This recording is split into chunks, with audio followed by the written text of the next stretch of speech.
Nice, Travis. Reppin'. All right. Well, welcome to the October meeting of the Owners Octagon. Today's topic is HR issues, employee manuals, etc.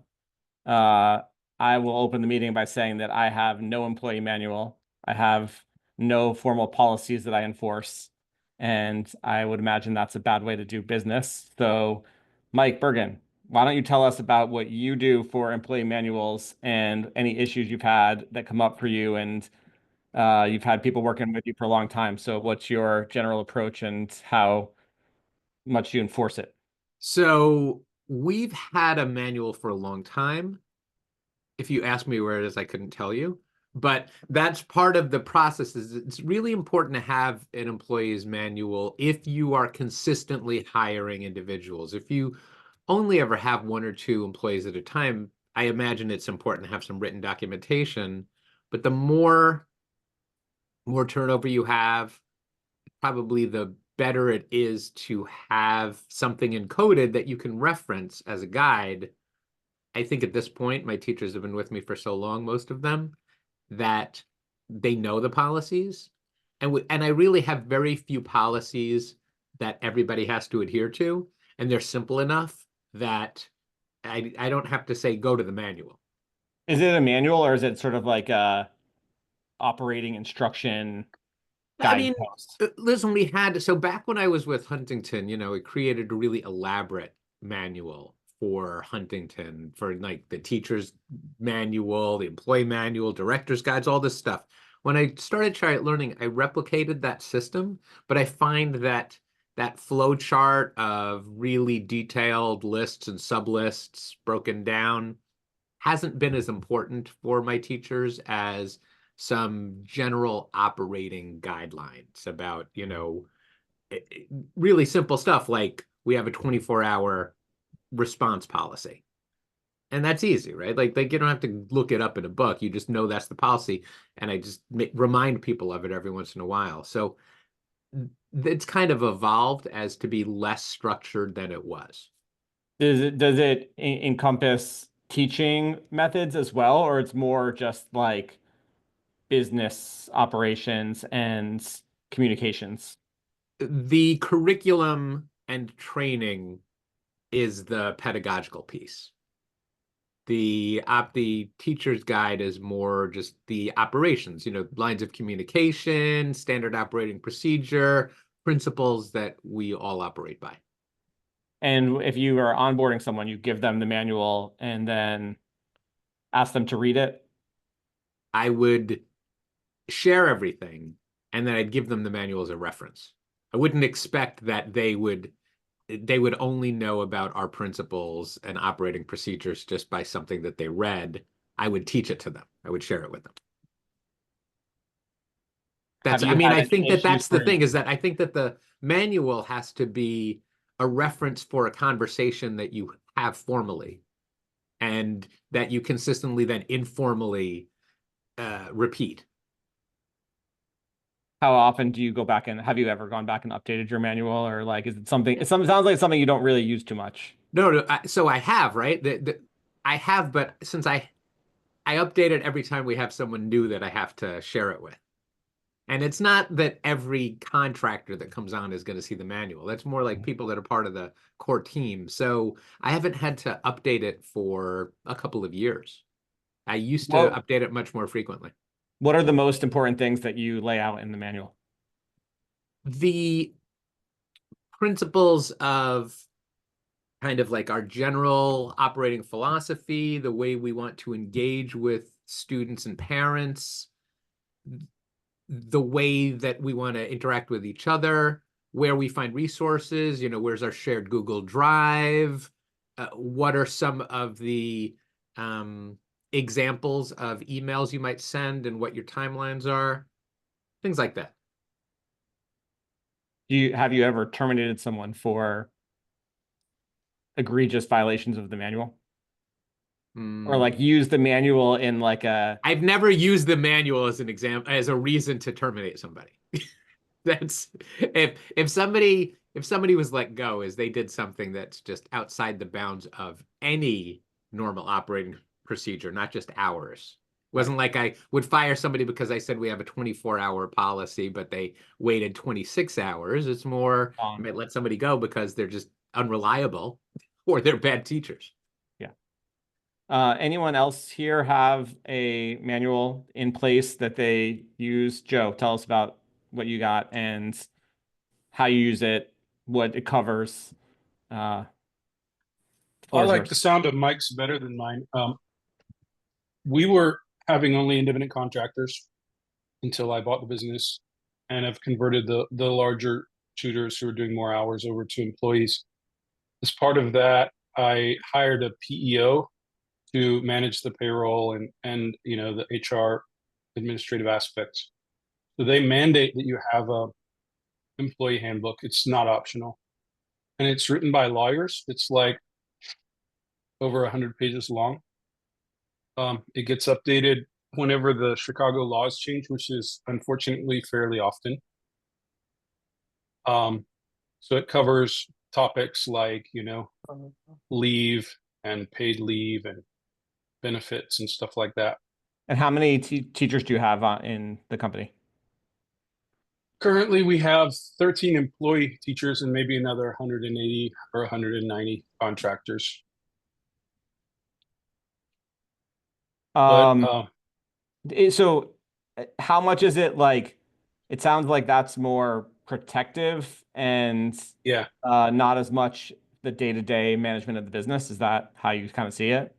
yeah, we have another handbook that has some of the other things in it, but they aren't maybe as well laid out as what Mike described. I mean, one of the challenges if you do have to do it for legal reasons is to keep the handbook still friendly. So I tried to create some opening paragraphs and sprinkle in some nice words to kind of buffer the legalese, which is really overpowering and sort of horrible. And do you expect new hires to read that manual? No, but we make it available to them in case they wish to read it. We don't Has test anyone any. ever like come to you with things that you're doing that don't No, follow the manual? no, and yeah, How would that's a good thing, and it's more of a CYA tool right at the moment. But I think it's important, especially depending on which city you're working in. I think it is important to do some of that CYA. And it's CYAing from getting sued by a angry employee. Is that kind of how you view it? Yeah, or getting in trouble with labor laws, the local um, authorities on labor violations and stuff.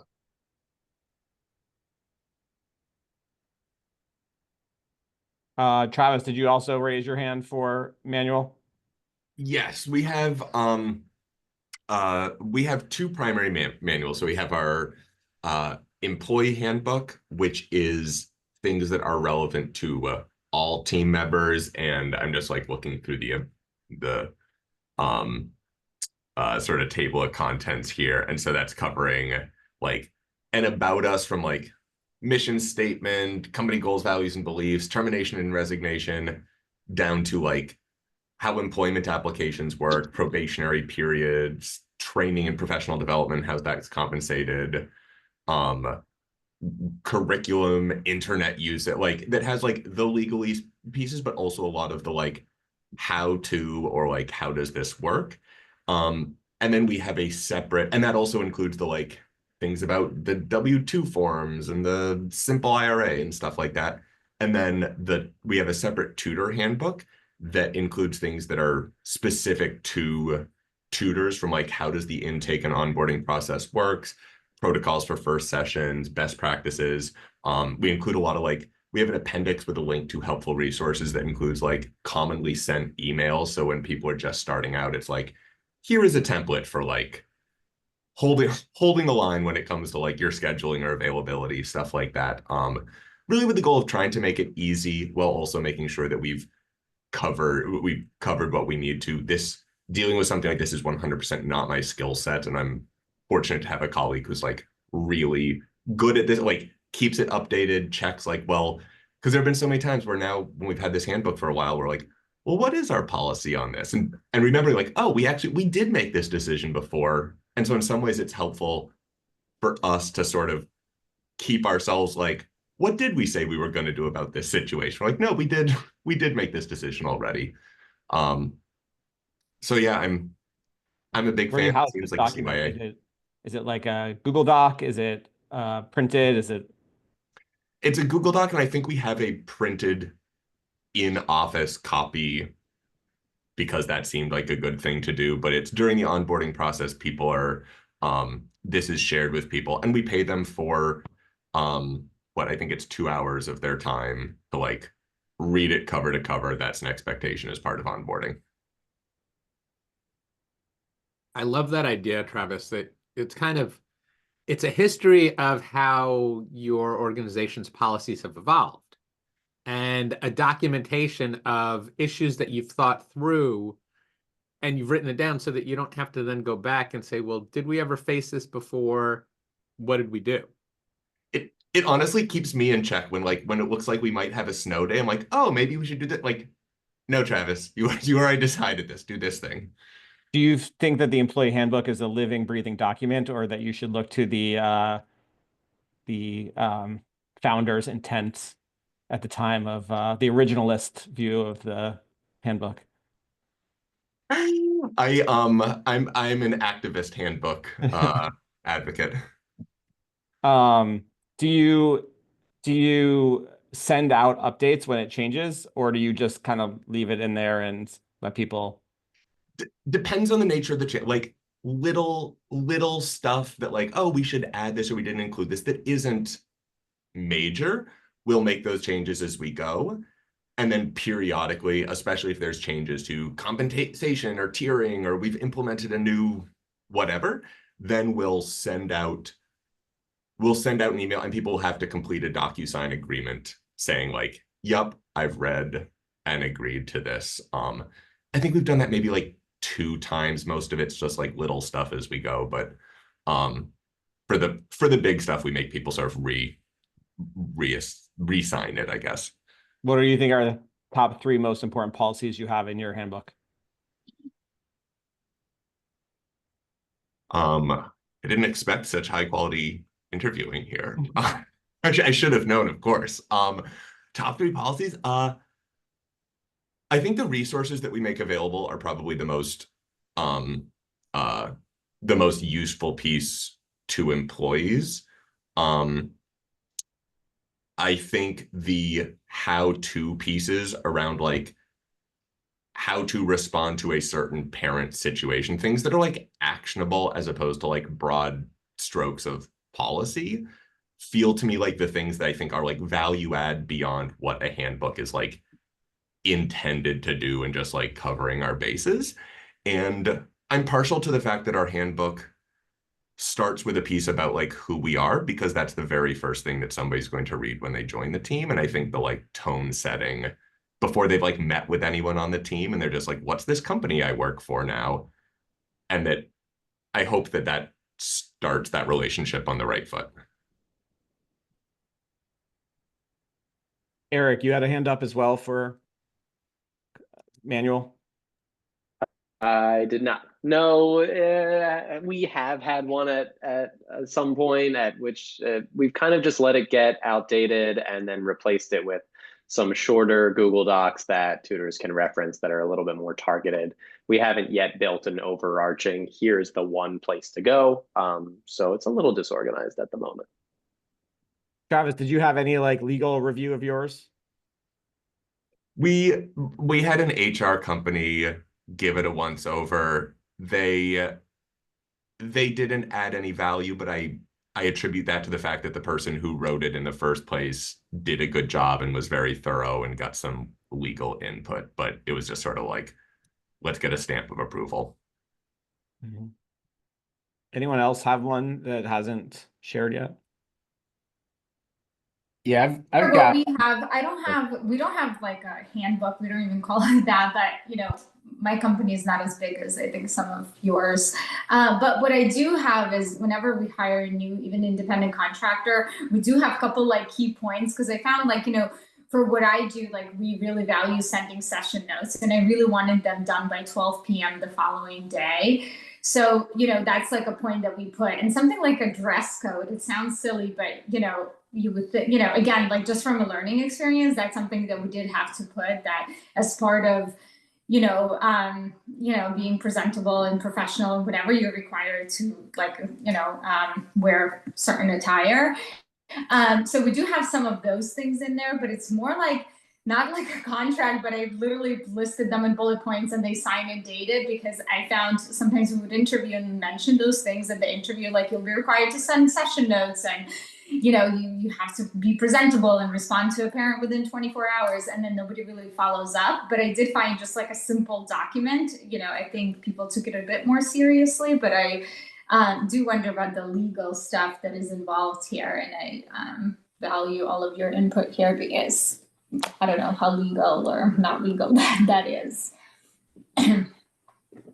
Legal to have someone sign that, or Yeah, like sign that, and then like what, like, yeah, or like, we had an issue with like some tutors are like, well, I don't want to give away my cell phone number, and like with the, and also I do wonder the whole like independent contractor versus W-2 employees, right? Like, is there, perhaps if you have a W-2, like Joe mentioned good points about, the whole labor, just to make sure you're in alliance with those laws. So I do wonder if like a lawyer should be looking over these things to make sure you're covered in some bases. But again, I think, we haven't had an issue so far, but I do see a very clear need for it, at least some bullet points, I guess. I think people just take it more seriously if it's written down, but I don't know. I was gonna say, I also have an actual handbook written by a lawyer a couple of years ago, and it's more like what Joe was saying. There are a lot of laws in New York City, labor laws, and it's more about addressing, those laws and their responsibilities and our responsibilities.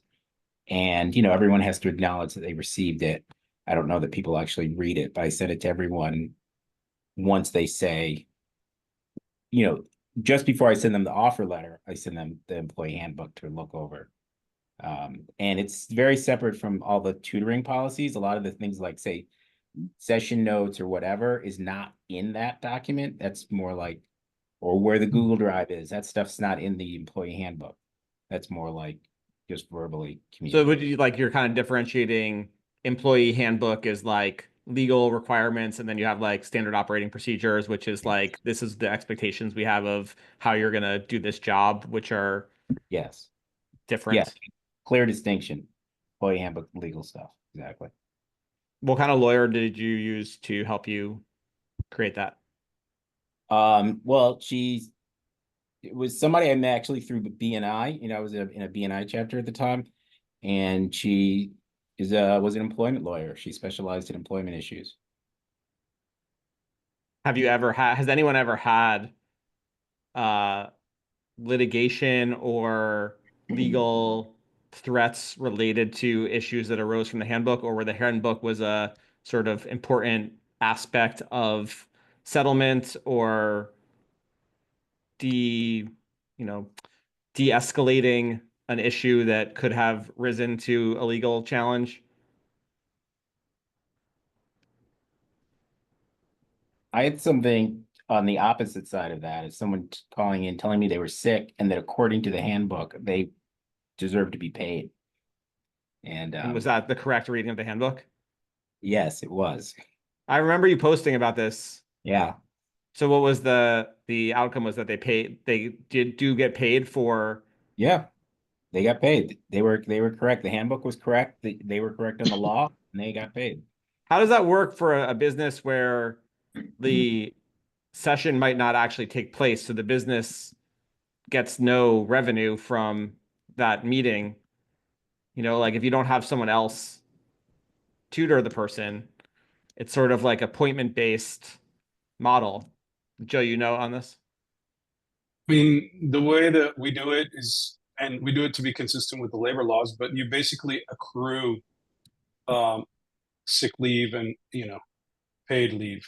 So for every 35, in the case, I mean, it used to be 40 hours. Now, every time you work 35 hours, there's a system that sort of counts and gives you another hour of sick leave. And so you accumulate those hours. Once you've accumulated them, you can use them. If you haven't accumulated them, you can't use them.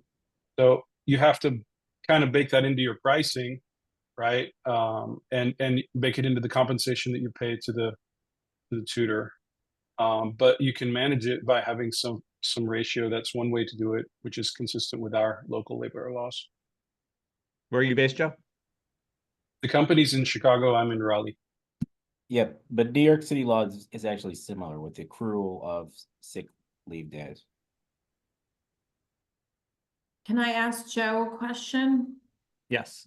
Approved. So, Joe, are you referring to employees when you say that they're accruing? Yes. Or are you referring to independent contractors? Employees. Okay. Contractors accrue no time. It would be one of the things that would actually count against them being qualified as a contractor if you gave them leave and stuff like that. So Right. to keep good classification, practices, you should not do that. Mm-hmm. Does your like payroll processor track the accrual of time? Yeah. What do you use for that? It's their system, so they have a system and we just use it. I think it's a homegrown system. It's not pretty, but it works. And I didn't have to build it. Mike, are you in New York State? Is there also sick leave? Is that something that you see? Not that I know of. It's definitely New York I'll be City. talking to council about that. Yeah, definitely. Talk to my lawyer about that, Rob. I'll jump in. The state of Oregon has some pretty, generous to employees requirements around sick leave. And so our payroll provider, which is Gusto, tracks everything for us, and they do their time off request in Gusto. And it's pretty easy. It just adds it automatically to the payroll for that pay period if they took time off. And it also does like rollover.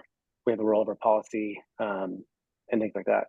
So, Scott, can you tell us do you have a employee manual, policies, procedures? What can you tell us about what it's like and how you use it? For sick pay, there's not much you can kind of restrict, but for time off, including for tutors, they have kind of an unlimited unpaid time off bank, but we require them to give us notice of 6 weeks or more.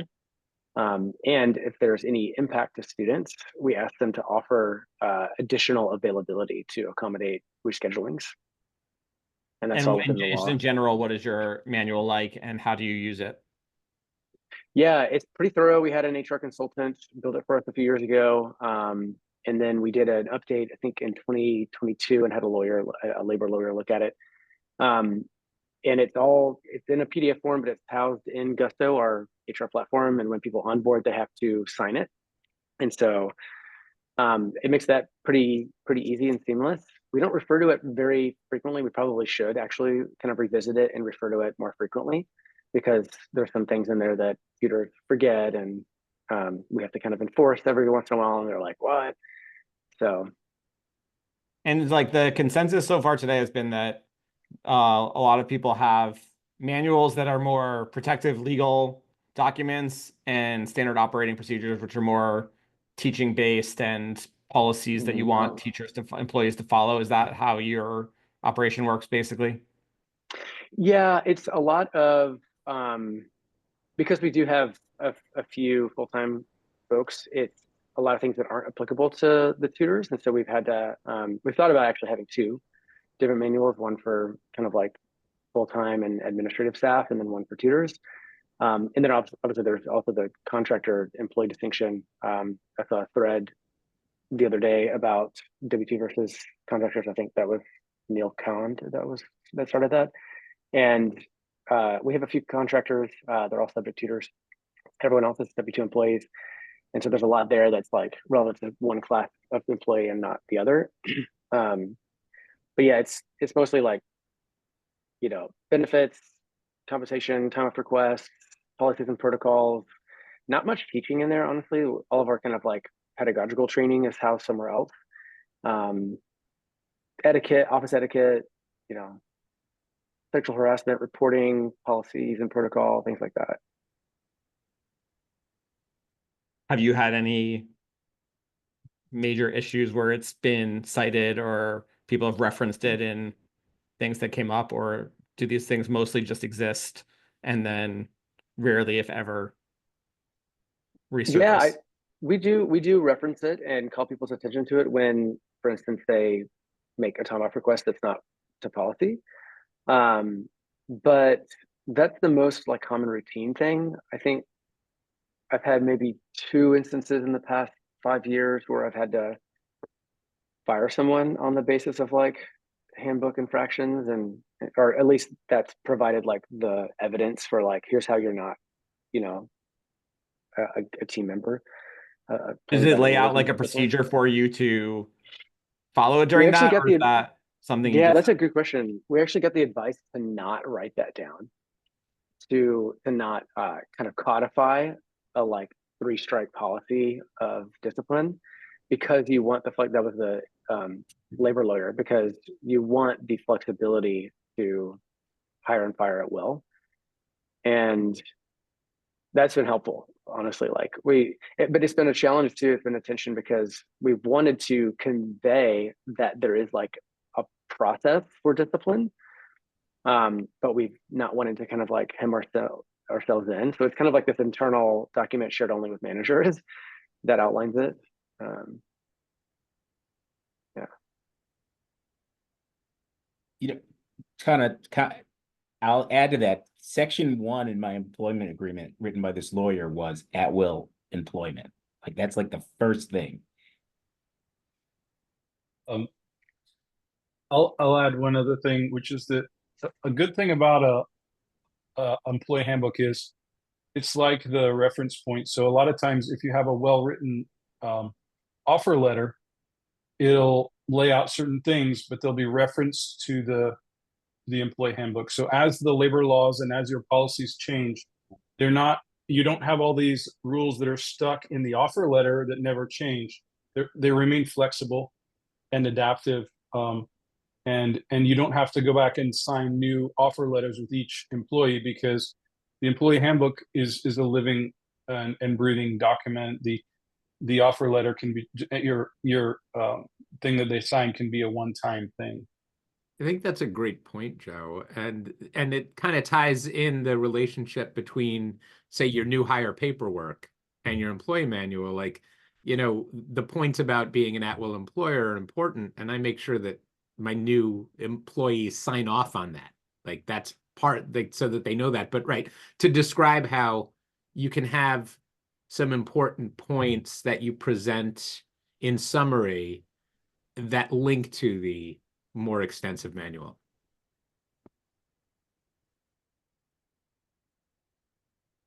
And when we've made any significant changes to our manual, we have gone in and required all tutors and employees to re-acknowledge it, just to kind of capture their consent.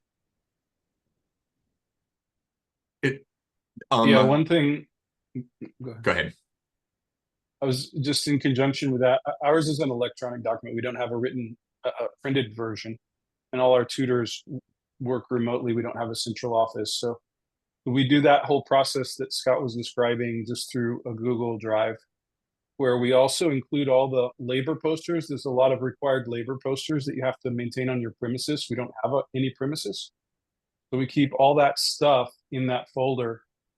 And we update that folder, and they all have access to that folder, and we get their acknowledgement when there's a big change, that they've received that folder. Do you and others keep change logs in their electronic documents? So, you know, somebody doesn't have to read the whole manual cover to cover when you notify them that there's been some alterations? Probably should, but we don't. But I do as a courtesy, I try to summarize in plain English those points and put them in the body of the email so that people don't have to even go there. So I try to make it as unlikely that they'll bother to read the handbook as possible.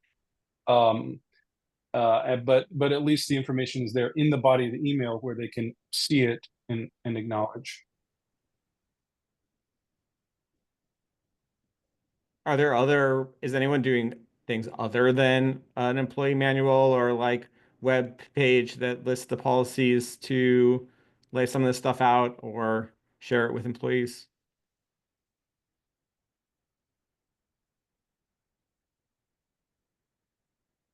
Does anyone have employees and not have any employee manual or standard operating procedures?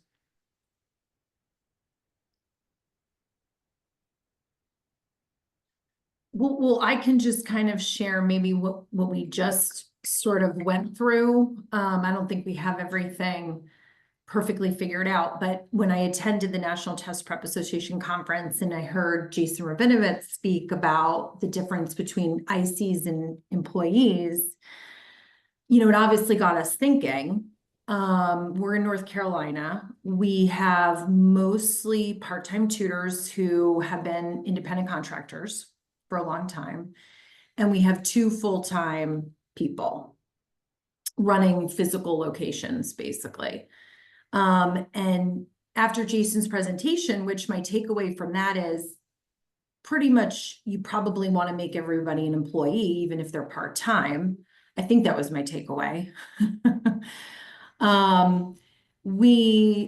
We debated, it took us weeks to kind of be like, well, if we make them employees, this is what's going to happen and these are the consequences. And if we keep them independent contractors, then these are the consequences and this is what could happen. In the end, we ended up deciding that there was like just enough gray area and that there was enough benefits to both parties to keep them, most of our part-time tutors, independent contractors. So we did, and we just instead rewrote our independent contractor agreement and our non-competition agreement to change the language that would protect us a little bit better.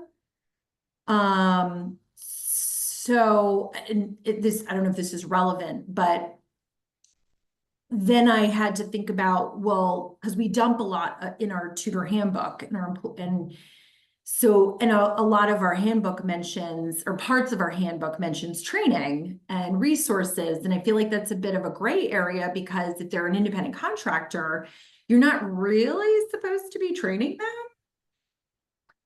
But one of the things I feel like that makes us really strong is that we provide some training and we provide some good onboarding and we're like, here are what we think are best practices.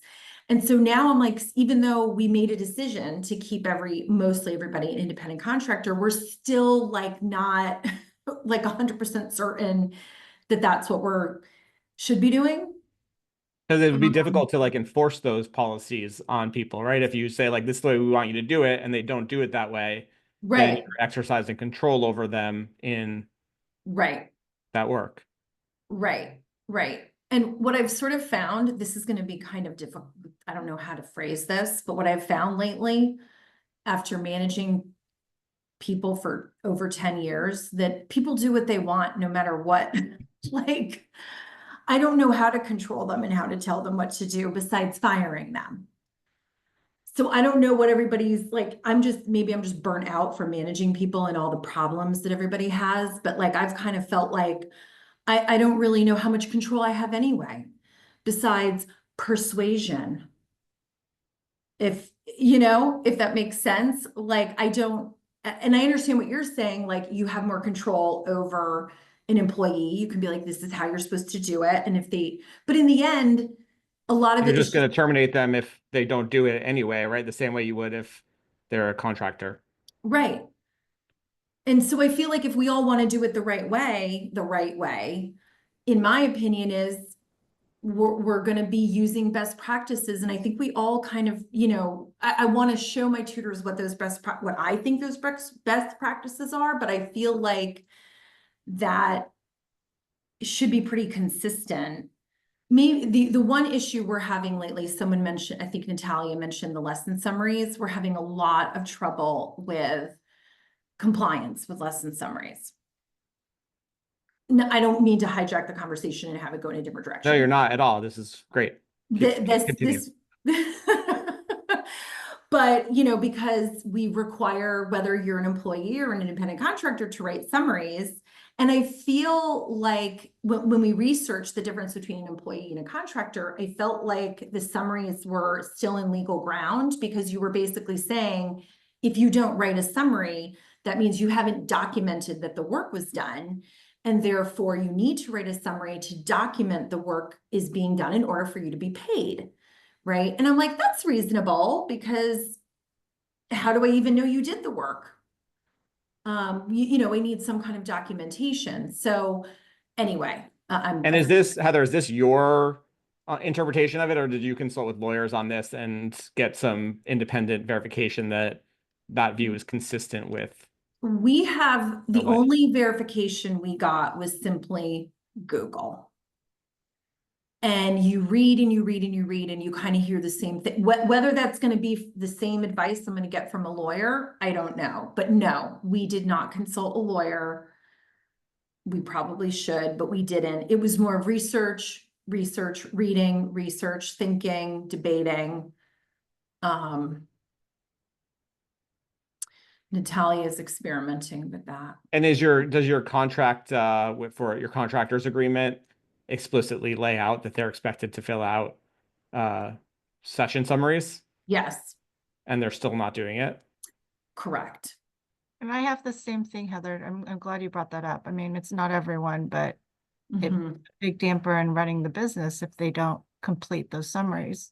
mhm. It can bother them and they can get reminders. And I feel like it's okay to do that, because like I use programs like Wisant. They require me to write a summary. It's like an invoice. You know, Right. it's a basic, it's basically like, I feel like I interpret it, but I'm Yeah. not from a legal standpoint, but I interpret it as like a little invoice, and I don't ask very much. Give me one sentence, I will be happy, but not completing it is definitely a problem. Mm-hmm. Mm-hmm.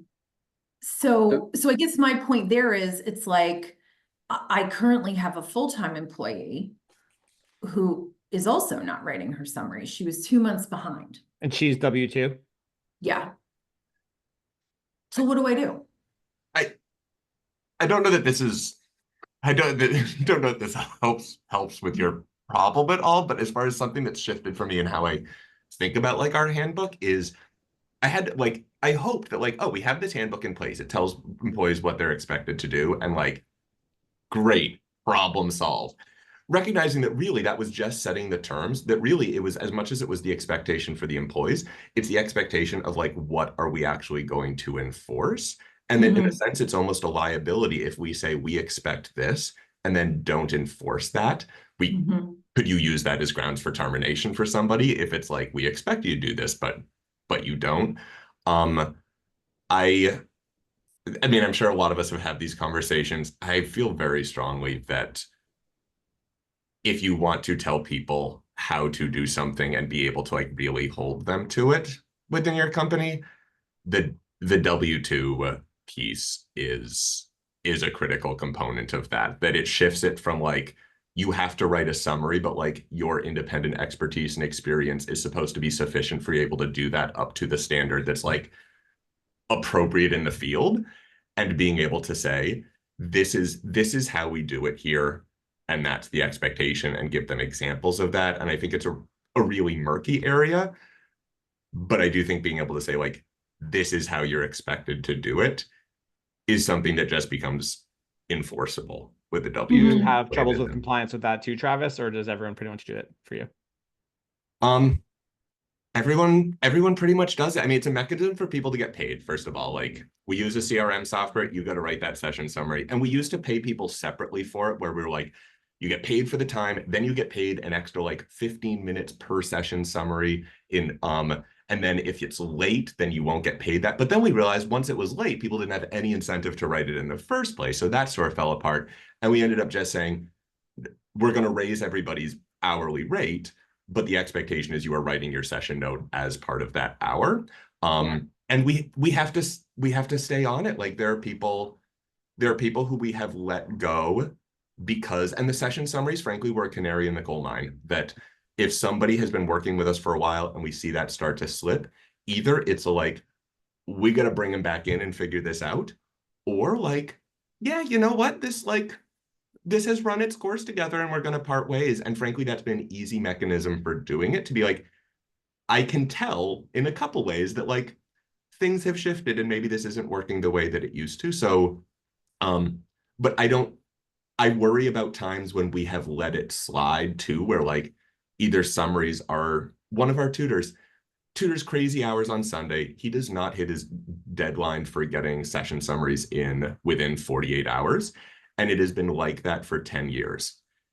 If we had for any reason a desire to let him go, we certainly can't use that as like a justification. Now, again, at will, maybe you don't need it in the first place, but it does feel like, I guess I feel like I'm learning that a handbook is only as good as the enforcement that follows its implementation. Are I there think that potentially right there, issues with Travis. enforcement on a selective basis instead of just enforcing the policy? So if you have this policy and it's not enforced for Mr. 10 years, but the new employee who is a pregnant woman is getting enforced, then you're potentially risking, using these things as justification for terminating someone that's from a protected class. But it's even worse than that, in that there are lots of policies that we would like to enforce all the time, but we realize we can't. That you have a great teacher who never hits that particular policy, you might recognize maybe that policy doesn't work, or maybe this is what I'd like, but I can live with less if I'm getting more somewhere else. In that I've had situations like that where, I've changed company policies because I recognize that enough of my teachers weren't doing it, that I wasn't going to get rid of them in order to preserve that policy Why or aren't they that doing it, right? procedure. I mean, that's just it, right? So I think that you gave examples, Travis, of people for whom you let that slide, and that's really like, it's different than an operating manual. It's what's fireable, what can I tolerate and what can't I tolerate, to keep a teacher teaching for me. Well, Mike, I have a follow-up question. So what was your solution? So you're saying you were able to realize I can be flexible and I need to be the one to adjust. But I'm curious what your solution would be. Well, I mean, summaries. my solution as far as that went was that I just didn't want it. I didn't need it anymore. I realized that, you can get me talking on session summaries for a while because I don't see a lot of value to them. So having my teachers do all this kind of note taking that then they had to submit to me at a certain time, and that was required for whatever reason, I realized that didn't fit my practice and didn't fit my team. And we just moved away from it and have never suffered for not having that information. No session summaries at all. No session summaries at all. If I need a summary, I'll call the teacher and they'll tell me if I need to know what happened, I can find out from the teacher what happened, but mainly I don't get that information from my teachers. But that means parents don't get that either, right? Parents don't want it. Again, I mean, I think that I've never done them. your mileage may vary, but a lot of people who collect these AI summaries of the sessions or they send the videos to the parents never look at them.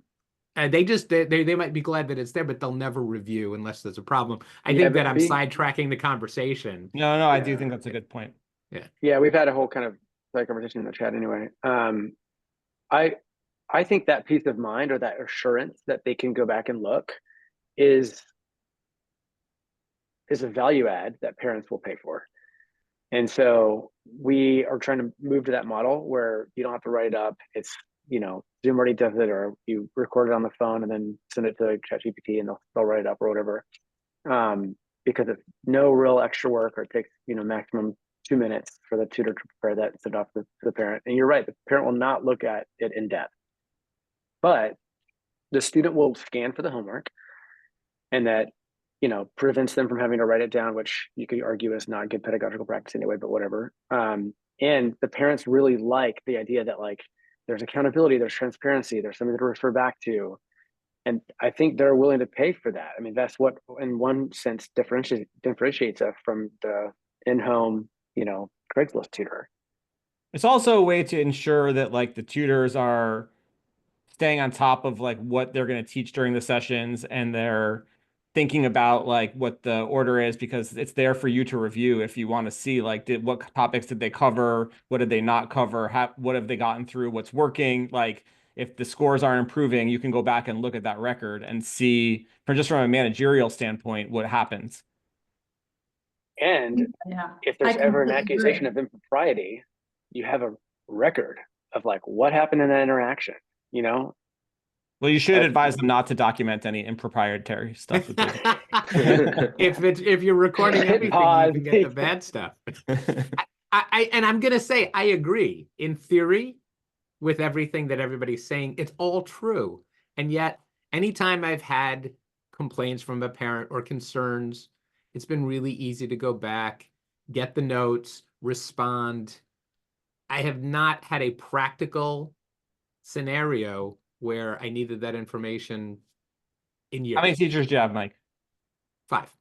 Yeah, so it seems like the kind of thing that a smaller team, it's Exactly. you You manage, have and to then have a as you small grow team, and grow and right? grow, it becomes more important to have something in writing for you to look at when you're not as intimately connected to all the teachers and the students and the families.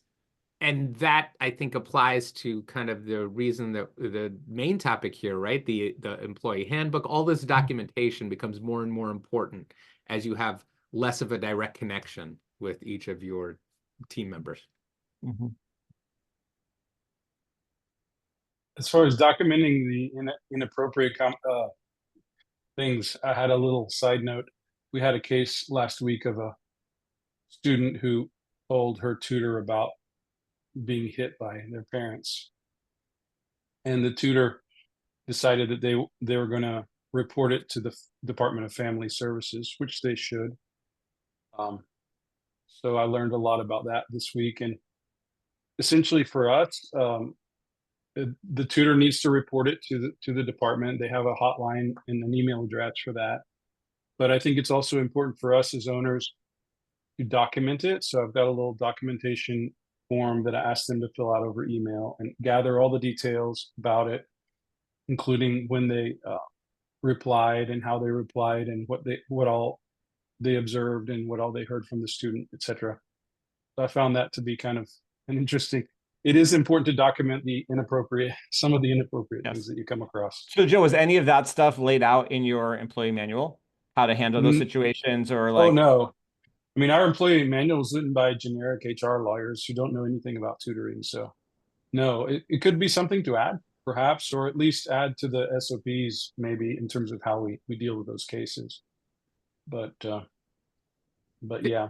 There's a question going around as to whether we're all mandated reporters. Yeah, exactly. I think What did you uncover in your recent review of the laws? Well, I actually had a legal opinion done earlier on some related topics. And so I kind of went back through that, and they did not feel that we were obligated to do anything. But if you read the law, the worker is required. So my best understanding of our situation is that the worker is required to take certain training. We're not required to track that training, and we get them to sign as part of their onboarding. They sign a form saying that they know about it and that they'll do it, which is what the schools do. We're not a school. We don't technically have to do that. We do it just to cover our behind. But in my reading, we're not really on the hook, but the employee is on the hook because they're of the nature of their work with children. Because our law includes, like, if I'm not mistaken, includes, like other child care workers in the house and stuff like that. So it probably covers us too, because we're going in the house and we're tutoring in the home. So Just, I'm a little. So you're saying you think that tutors are mandated reporters in general, or they're not? I think our tutors are mandated reporters. I believe so. That's my understanding. But you're saying that, but the business itself is not like is that the distinction you're making? I mean, certain kinds of businesses, like if you're a school or daycare, and if you're a hospital, there's certain categories of businesses who are required to do certain things, and supposedly we're not falling into those categories, but we still do go through some of the motions anyways, because we're pretty close to those definitions, and it's not very difficult to do those things, so we just do them. And a lot of our tutors are school teachers, so they're kind of used to it. They're used to it, and they're part of it in their day job and in their evening job. But that's a distinction that I was thinking. I could imagine a school teacher who's already, certified teacher and possibly a mandated reporter. But if I just hire some person who's good at taking tests, I wouldn't assume that they're become a mandated reporter because they're helping someone Yeah, SAT. we don't do test prep yet, so I mean, we're in a different ballgame from a lot of you folks.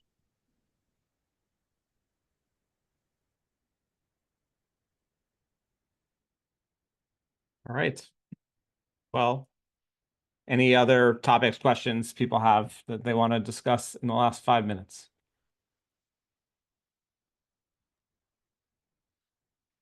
Well, this whole issue of mandated reporters, if that is actually true, that probably needs to be in your employee handbook, that you are a mandated reporter. Now, I'm not sure, I'll have to research it, but I could imagine that if that's the case, I don't think most tutors would assume that they are.